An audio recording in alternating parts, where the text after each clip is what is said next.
Hello guys, ako si Hana Yesha, 4 years old, daycare student. Ngayon araw, tuturuan ako ni Mama magluto ng toilet. Itong pala. Sunday, wala pa kami pasok at saka si Mama. Kaya sabi niya, tuturuan niya daw ako. Una, meron kami dito sunog na niyog. May halo, turmeric at asin. Naglagay kami ng isang kutsara doon sa beef. Sabi ni Mama, i-mix ko na daw. At ayan guys, tapos na. Ni-mekos na.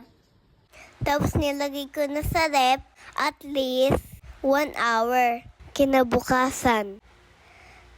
Na pala ito. Kinuha ako na sa rep para palambutin. Ano yan? Beef. At ayan, nilagay ko na sa pressure cooker. Tapos sabi ni Mama, lagyan ko na daw ng tubig. Sobrang bigat guys, di ko na mabuhat. Buti na lang nandito si Mama kasi lagi siya nag-alalay. Kahapon excited ako guys kasi sabi ko na magluto na kami ni Mama. Kaya sabi ni Mama bukas na. Kasi pagod siya naglinis. At marami pang kaming ulam. At ayan, tinakpan ko na sabi ni Mama, lagay ko na daw sa lutuan. Sayang wala dito si Papa ko kasi favorite niya daw to. Sorry Papa, magsusend na lang kami ng picture at saka video sa'yo. At ayan, palambutin namin yung baka. At least 30 minutes. Mama. At ayan, happy Hintayin natin ako. 1 hour. Ganyan. Paganin mo muna. Yan. Tapos buksan mo na.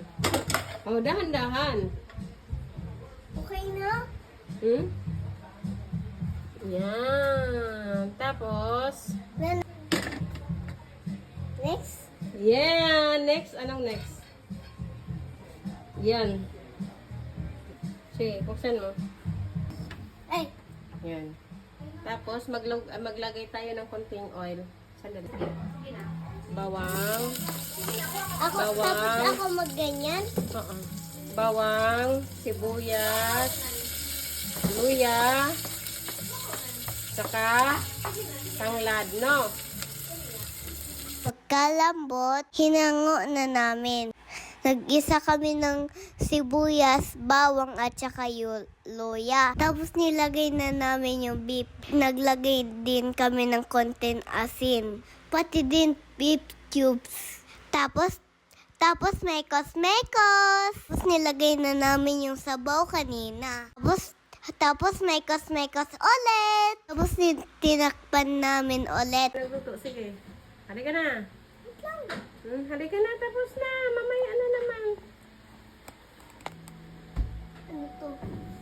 Wala yan. Yan guys, tapos na. Guys, ang sarap!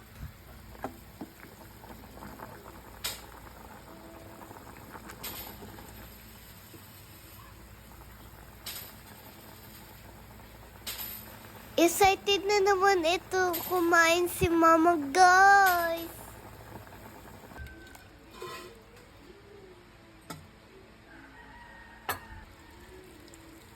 Ang sarap nito.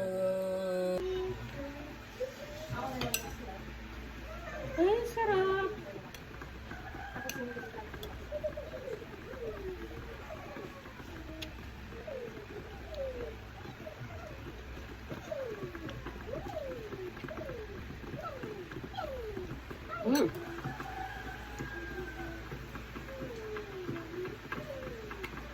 Sabaw lang, ulam na.